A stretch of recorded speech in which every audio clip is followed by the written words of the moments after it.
పాల్గొని విడుదల చేయడం పట్ల వికలాంగులు కార్పొరేషన్ చైర్మన్ ముత్తినేని వీరయ్య సంతోషం వ్యక్తం చేశారు. ఈ సందర్భంగా మంత్రి అడ్లూరి లక్ష్మణ్ కుమార్ను సత్కరించారు. ఆ తర్వాత మంత్రి మాట్లాడుతూ వికలాంగుల సంక్షేమమే ప్రధాన ధ్యేయంగా పనిచేస్తున్నామని చెప్పారు. జీవో రావడానికి సహకరించిన CM Revanth, deputy CM Bhatti విక్రమార్కకు ధన్యవాదాలు తెలిపారు.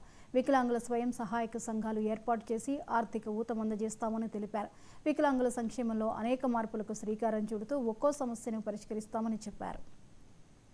లక్ష్మణ్ కుమార్గా నాకు రాష్ట్ర క్యాబినెట్లో ధర్మపురి ప్రజల యొక్క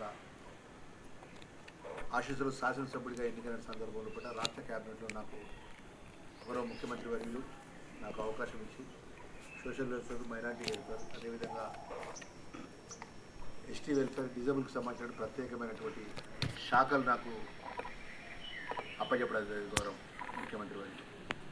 నేను అప్పచెప్పిన వెంటనే నాకు మొదటి నుంచి వ్యక్తిగతంగా నా మిత్రుడు, నా శ్రేయభిలాషుడు, నా వీరన్న, తమ్ముళ్ళలాగా అనేక సందర్భాల్లో కూడా ఫోన్లో మాట్లాడుతుంటాడు ప్రత్యేక విషయాలు కూడా. అన్న మాకు ఈ విధంగా ప్రాబ్లం ఉంది. అప్పుడు నేను శాసనసభ్యుడిగా వ్యక్తిగా ఉన్నప్పుడు కూడా అన్న మీరు అసెంబ్లీలో మా గురించి మీరు మాట్లాడాలని అనేక అంశాలు చెప్తూ ఉండేవాడు. అనుకోకుండా నేను దివ్యాంగుల శాఖకు సంబంధించిన శాఖ మంత్రిగా మళ్ళీ నాకు అత్యంత ఆప్తుడు, నన్ను అర్థం చేసుకున్న తమ్ముడు, నా లైన్ అర్థం చేసుకున్న తమ్ముడు కూడా ఆ శాఖకు చైర్మన్గా ఉండడం నాకు ఒక విధంగా నాకు ఉన్నంత బలం.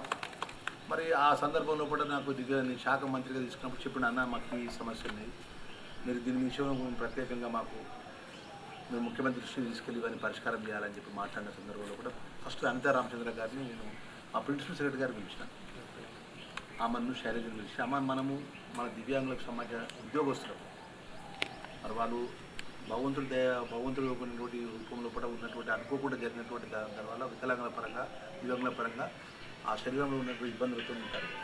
ఉద్యోగస్తులు మన ప్రభుత్వం నుంచి మనం ఏమైనా చేయగలుగుతామంటే సార్ గతంలో ముఖ్యమంత్రి గారు ఈ అంశాన్ని చర్చించారు సార్.